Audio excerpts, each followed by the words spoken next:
अस्सलामुअलैकुम वरहमतुल्लाहि वबरकातुहू। लालिओ की हाल चाल आ? सेहत भी तक ऐसियां राजी बाजी हो। आओ तुहानू मंडी दे विच दशहरी दा, लंगड़े दा ते सिंदरी दा, आड़ू दा आओ तुहानू रेट चेक कराइए हैं।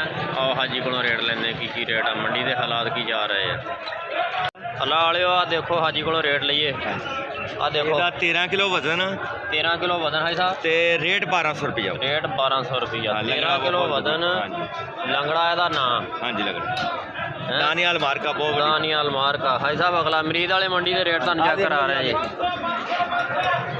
आज ये गिफ्ट लंगड़ा वा जी, खूनी लंगड़ा जेड़ा रेट 1200 आ। 1100 रुपए की पेटी है। 1100 रुपये की पेटी। वजन है साहब वजन भी 11 किलो जी। वजन भी 11 किलो। 100 रुपया किलो मंडी दे विच। 100 रुपया किलो मंडी दे विच भाई।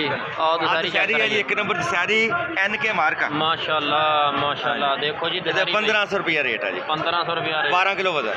12 किलो वजन। हाँ जी आगे आ जाओ। सिंदरी है माशाल्लाह। सिंदरी देख लो जी। लो जी सिंदरी चेक करो। सिंदरी वाले दानियाल मार्का 12.5 किलो 12 किलो वजन ते 1500 रुपया रेट। 1500 रुपया रेट ही ਇਹਦਾ ਤੇ 12.5 किलो वजन। हाँ जी 12.5 किलो वजन। मालदा सलोली। मालदा सलोली पिया जी माशाल्लाह माशाल्लाह। भाई साहब ਇਹਦਾ ਕੀ रेट है? ਇਹਦਾ 1200 रुपया जी। 1200 रुपया रेट। 1200 तो 12 किलो वजन। 12 किलो ही वजन यानी कि 100 रुपये किलो ही अंब पैन लिया है। अच्छे वाला अंब जेड़ा आओ जी इधर ਤੁਹਾਨੂੰ ਆੜੂ चेक कराइए। माशाल्लाह माशाल्लाह।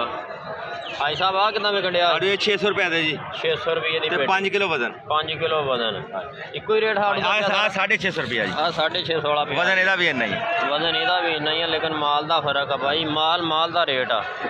ਇਹ ਗਿਫਟ ਪੈਕ ਆਲੂ ਬੁਖਾਰਾ ਜੀ। गिफ्ट पैक आलू बुखारा पिया भाई। वजन 1.5 किलो। वजन 1.5 किलो। 500 रुपया रेट। 500 रुपया रेट भाई। ये गिफ्ट का माल पिया गिफ्ट का।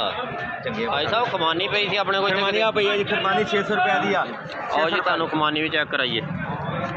खरमानी हुण खुली तो नहीं हैगी। चलो इतना ही बंद नहीं हैगी इतने दीदार कराने। लो जी आ कमानी पई है भाई साहब। ये किन्ने दी? 600 रुपया। 600 रुपये दी। ठीक हो गई। बहुत शुक्रिया जी भाई साहब।